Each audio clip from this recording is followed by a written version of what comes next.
Assalamualaikum warahmatullahi wabarakatuh. Selamat siang kakak. Pada siang hari ini perkenalkan saya Ida Amiratun Nisa, nomor absen 022 dari Kuarcap Kota Kediri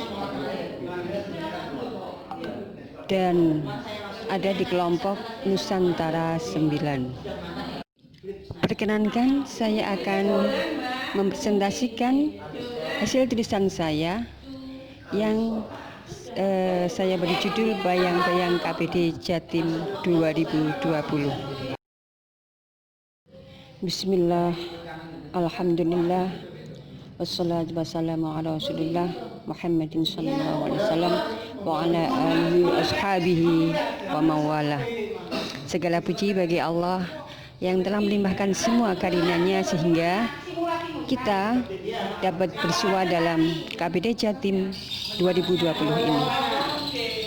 Salawat, salam semoga senantiasa dicurahkan kepada baginda Nabi Muhammad SAW sebagai panutan kita dan yang kita harapkan syafaatnya di yaumil kiamah nanti.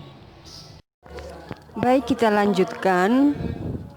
Pada slide yang ketiga ini saya ingin jelaskan tentang pelaksanaan KPD Jatim tahun 2020. KPD Jatim tahun 2020 ini dilaksanakan pada tanggal 7 sampai 13 Desember 2020, yakni selama 7 hari, dimulai dari jam 06.30 sampai malam 20.30 waktu Indonesia bagian Barat dengan jadwal terlampir. KPD Jawa Timur 2020 kali ini dilaksanakan secara virtual karena masih dalam masa pandemi COVID-19, di mana kita sebagai pramuka harus peduli bangsa, negara, sesama anak bangsa, lingkungan sekitar, dan diri kita sendiri. Dengan melaksanakan KPD secara daring dalam masa pandemi ini berarti kita ikut serta mencegah semakin merebaknya penyebaran virus COVID-19. Selanjutnya, saya ingin menyampaikan siapa saja yang menjadi peserta KPD yang diselenggarakan oleh Kewarda Jawa Timur pada tahun 2020 ini, yaitu ternyata karena saya sebagai peserta bukan panitia, jadi tahunnya setelah dilaksanakan, ternyata peserta KPD Jawa Timur tahun 2020 ini berasal dari hampir seluruh wilayah yang ada di Indonesia, yakni mulai dari Papua, Kalimantan, Nusa Tenggara sampai ujung Pulau Sumatera.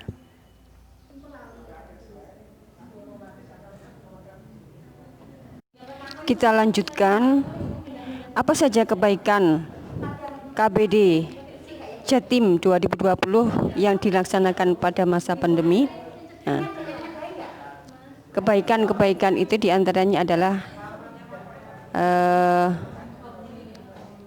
karena dilaksanakan secara daring atau secara online, maka bisa diikuti oleh hampir seluruh Kuarcap yang ada di wilayah Indonesia tanpa ada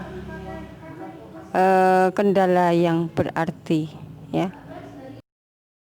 Kebaikan lain dari dilaksanakannya KPD secara online dan bisa diikuti oleh sekian banyak peserta dari hampir seluruh wilayah yang ada di Indonesia adalah para peserta bisa menambah jaringan sosial yang lebih luas atau persahabatan, sehingga semakin memperluas lingkungan pergaulan, dan itu sangat bermanfaat untuk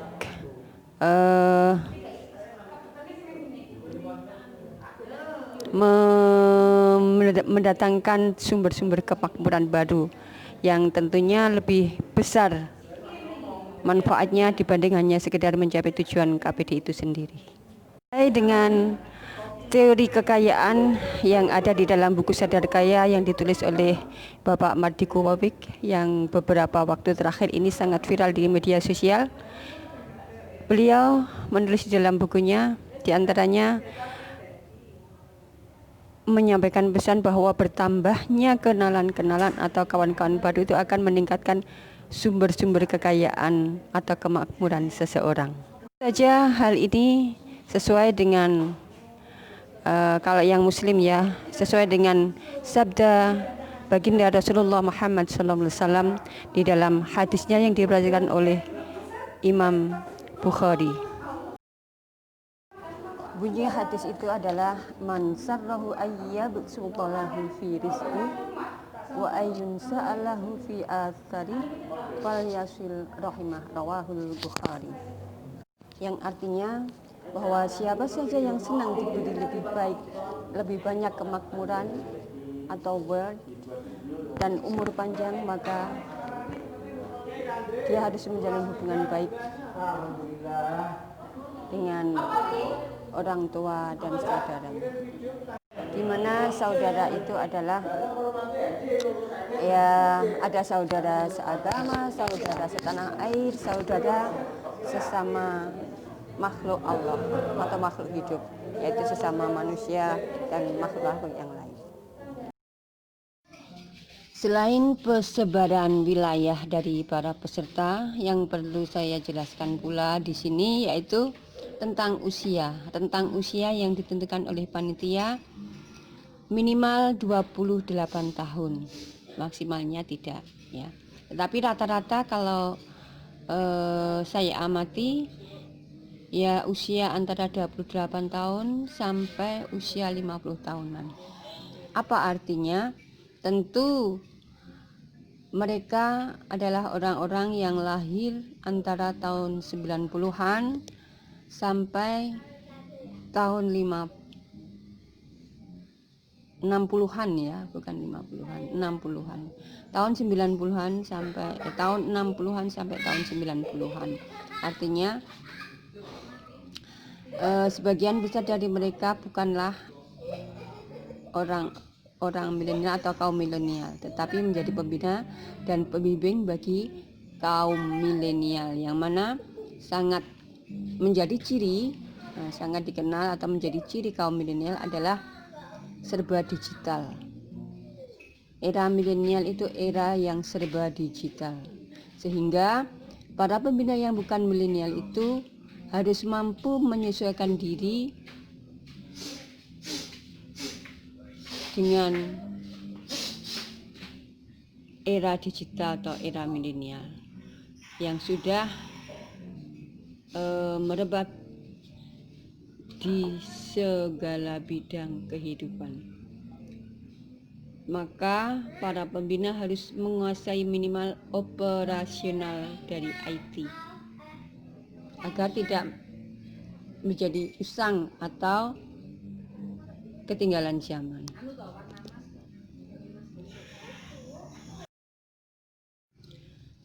Kebaikan lain dari KBD yang dilaksanakan secara online ini adalah menjadi bukti bahwa pembina dan pelatih kita, sekalipun bukan tergolong orang-orang milenial misalnya, mampu menyelaraskan dan mengembangkan diri menjadi pembina dan pelatih yang up to date.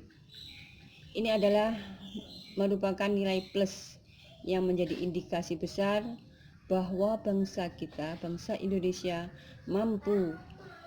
adalah bangsa yang mampu beradaptasi dengan kemajuan zaman.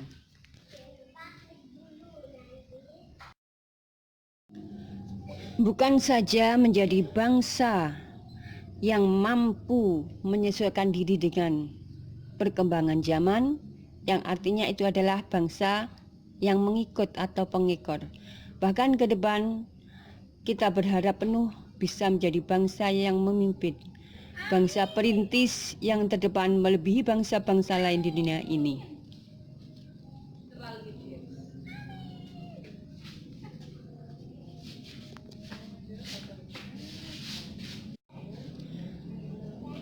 Ada banyak faktor yang menjadi dasar keyakinan di atas, dan hal yang paling mendasar adalah kita memiliki kekayaan SDA dan SDM yang tidak dimiliki oleh bangsa-bangsa lain di dunia ini. Jangan pernah lelah belajar dan teruslah untuk belajar demi mengembangkan dan memperbaiki diri. Yang dinasihatkan oleh Syekh Imam Asy-Syafi'i, salah satu imam madhab dari ulama ilmu fikih, yang dituangkan dalam bentuk kata-kata hikmah atau kalimat hikmah. Bila kau tak tahan lelahnya belajar, maka kau harus menahan perihnya kebodohan.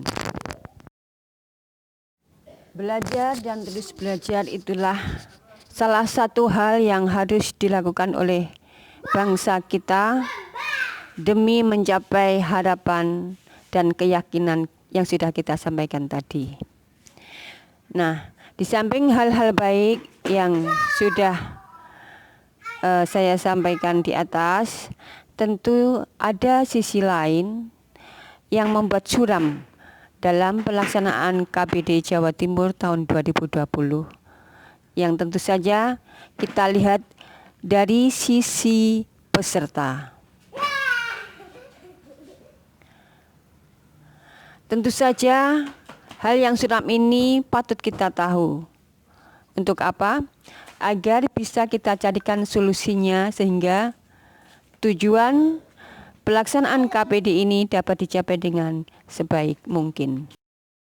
Barangkali dari hasil analisa singkat bisa kita sampaikan di sini yang termasuk hal-hal atau faktor yang bisa menghalangi keberhasilan pelaksanaan KBD online yang diadakan oleh Warda Jawa Timur tahun 2020 ini antara lain: 1 atau A, tidak lancar atau terganggunya jaringan internet yang tentu saja ini mengganggu suksesnya acara.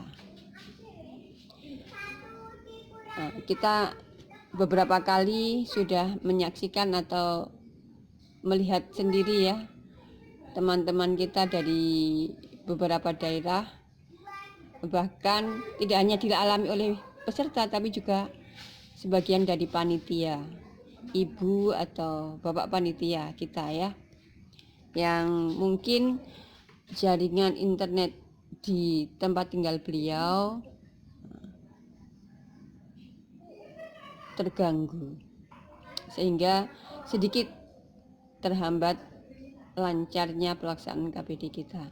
Dan yang kedua atau B, karena kita tidak bertemu muka secara langsung dengan sesama peserta dan pelatih atau instruktur dan narasumber, maka itu bisa mengurangi kemantapan penerimaan materi.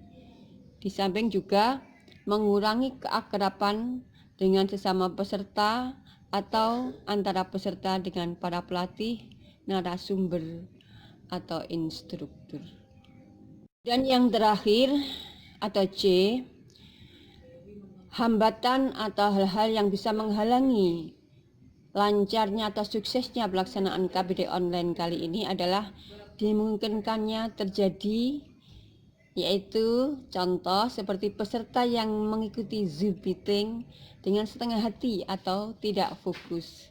Apa indikasinya? Yaitu indikasinya Zoom meeting dibuka linknya tapi video dimatikan.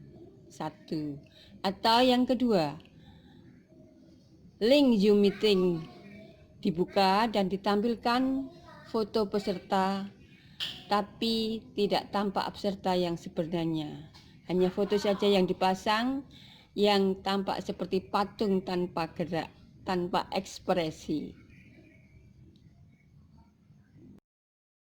Itu tadi beberapa hal yang bisa mengganggu atau menghalangi suksesnya acara KBD Jawa Timur tahun 2020 ini. Sekarang bagaimana solusinya? Sebagian di dalam tulisan saya sudah langsung kita ungkapkan, dan sebagian lain ada yang belum dibahas. Untuk yang belum, tolong atau silahkan dibantu mencari solusinya agar video dan presentasi ini tidak semakin panjang lebar, karena memang durasinya juga dibatasi. Saya kira demikian. Terima kasih atas perhatiannya. Bila ada yang kurang, saya mohon untuk dimaklumi dan dimaafkan. Saya akhiri. Wassalamualaikum warahmatullahi wabarakatuh.